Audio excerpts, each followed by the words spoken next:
warahmatullahi wabarakatuh. Halo guys, ketemu lagi nih dengan aku. Kali ini aku akan membahas tentang sejarah sastra lagi nih, tapi dengan judul yang berbeda. Nah, apa sih judulnya? Nah, jadi judulnya itu Sejarah Sastra periode 1942 sampai 1945. Nah, sebelum kita bahas ke materi, di sini aku akan menjelaskan dulu latar belakangnya. Kehadiran Jepang di Indonesia menarik simpati bangsa, antara lain adalah bangsa Indonesia. Boleh menyanyikan lagu Indonesia Raya dan boleh memakai bahasa Indonesia. Lalu melarang apa saja yang berbau dengan Eropa, memfasilitas kegiatan seni budaya Indonesia, dan juga terakhir adalah melatih pemuda Indonesia secara militer untuk persiapan kemerdekaan yang akan diberikan oleh Jepang. Tetapi reaksi para pengarang terhadap kehadiran Jepang yaitu yang pertama dia merasa menyambut secara antusias dan yang kedua itu mencurigainya. Dengan adanya dua sikap pengarang di atas, maka sastra yang muncul ada dua kelompok, yaitu satu, kelompok tersiar atau terpublikasi, yaitu sastra yang dipandang tidak bertentangan dengan politik Jepang. Saat itu mendapatkan fasilitas dari pusat kebudayaan yang dikelola oleh Jepang. Nah, yang kedua itu ada sastra tersimpan atau tidak terpublikasi, yaitu sastra yang bertentangan dengan politik Jepang. Sastra dalam kelompok ini pada umumnya bersifat simbolik, santri, dan sarkasme atau kritik kejam. Nah, hal ini terjadi genre sastra pada masa itu dinominasikan oleh genre drama dan puisi, serta cerpen. Adapun genre prosa yang terbit pada masa Jepang hanya ada dua, yaitu Pelawijaya oleh Karim Halim dan Cinta Tanah Air oleh Nur Sultan Iskandar. Para pengarang pada masa Jepang antara lain itu ada 6. Yang pertama itu ada Amir Pane, yang kedua itu ada Rosihan Anwar, yang ketiga ada Usman Ismail, yang keempat ada Khairul Anwar, yang kelima ada Idrus, dan yang keenam itu ada Amal Hamzah.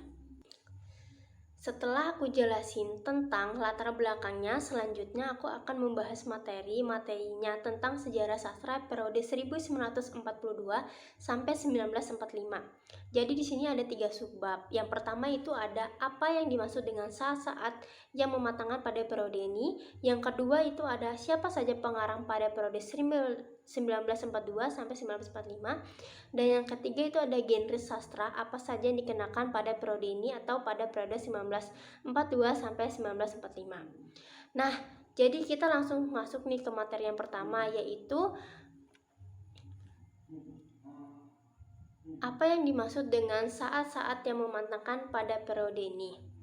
Dijajah Jepang selama 3,5 tahun merupakan saat-saat yang penting dalam sejarah Indonesia. Dan juga saat Indonesia Jepang mendukung diresmikannya bahasa Indonesia sebagai bahasa nasional Indonesia dan mengajarkan bahasa Jepang di seluruh kepulauan dan di dalam seluruh bidang kehidupan Indonesia. Karena bahasa Indonesia terjadi dihindari Belanda agar supaya jangan resmi menjadi bahasa persatuan oleh orang Jepang, bahasa Indonesia dijadikan satu-satunya bahasa yang harus dipergunakan seluruh kepulauan. Maksud Jepang untuk menggantikan bahasa Jepang sebagai bahasa persatuan di Indonesia, tetapi karena waktu Jepang yang hanya 3,5 tahun, maka besar keuntungan bangsa Indonesia sebelum digantikan dengan bahasa Jepang. Jepang sudah kalah dan bahasa Indonesia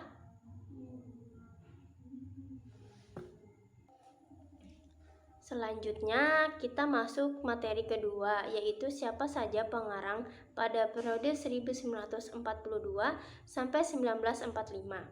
Nah, pada masa Jepang, pengarang atau penyair yang muncul yaitu seperti Usman Ismail, Amar Hamzah, Rosiham Anwar, Anas Ma'ruf, MS Azhar, Maria Amin, dan Nur Jamsu.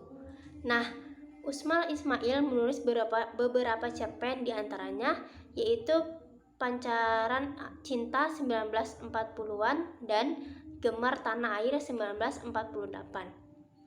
Dan sajak-sajaknya dikumpul dan diterbitkan dalam sebuah buku yang berjudul Putung Berasap 1949.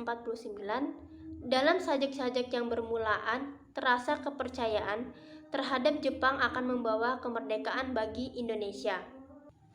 Kemudian Amar Hamzah mulai menulis, dan zaman Jepang ia seorang yang kasar dan sajak-sajaknya sangat naturalistis, dan dalam sandiwara-sandiwara dan cerita sketsa yang ditulisnya, sensualisme sangat ketat. Sajak-sajak dan karangan-karangan lainnya kembali diterbitkan dalam sebuah buku yang berjudul Pembebasan Pertama.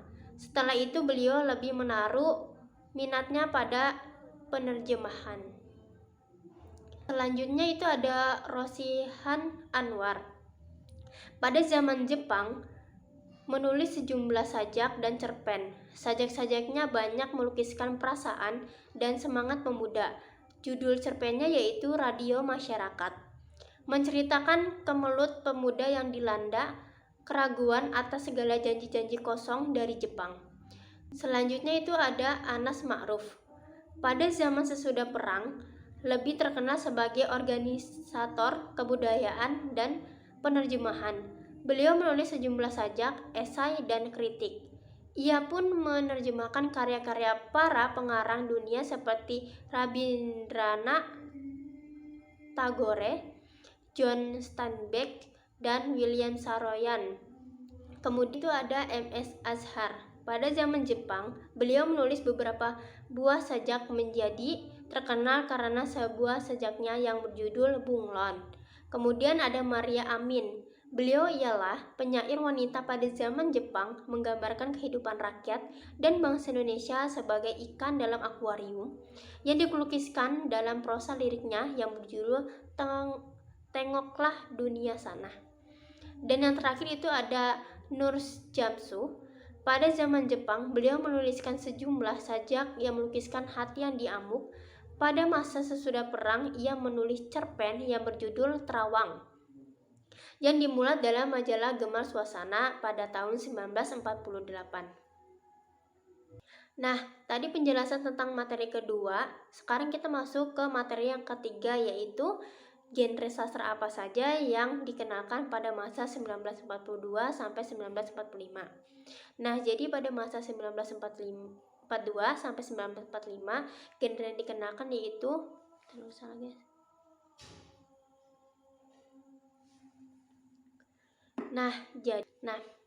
tadi penjelasan tentang materi kedua. Sekarang kita masuk ke materi yang ketiga, yaitu genre sastra apa saja dikenakan pada masa 1942 sampai 1945.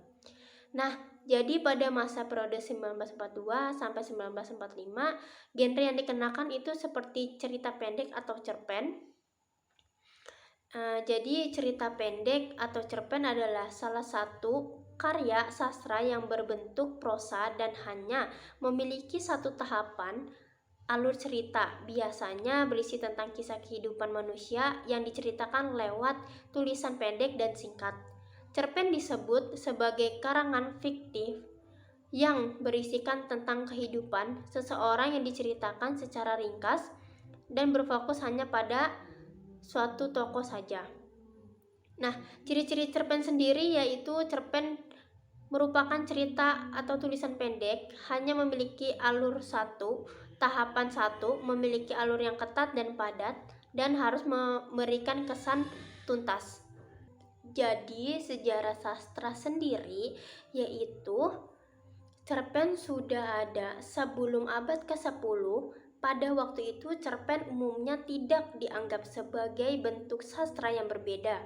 Sepanjang sejarah, manusia telah menikmati berbagai jenis narasi singkat seperti jazz, anekdot, mempelajari penyimpanan, roman alegoris, pendek, merealisasi dongeng, mitos pendek, dan legenda. Sejarah singkat merupakan cerita pendek sejak abad ke-19. Kemudian itu ada drama. Pada zaman Jepang boleh dikatakan sangat subur karena disebabkan oleh kegiatan rombongan sandiwara yang berkumpul dalam Perserikatan Osaka Sandiwara Jawa yang dipimpin oleh Armi Tsupane. Beberapa nama pengarang yang banyak membuat sandiwara pada zaman Jepang ialah Amir Tsupane, Usman Ismail, Abu Hanifah, Idrus, Inu, Kaparti, Kotot, Sukardi, Amal Hamzah, dan lain-lain. Nah, jadi itu saja yang dapat saya sampaikan atas materi sejarah sastra ini. Mohon maaf jika pada saat penyampaian materi terlalu cepat dan banyak salah. Terus nantikan video-video aku selanjutnya. Dadah, assalamualaikum warahmatullahi wabarakatuh. I'm an icon, man. And my girl about a 10. I should fuck her in a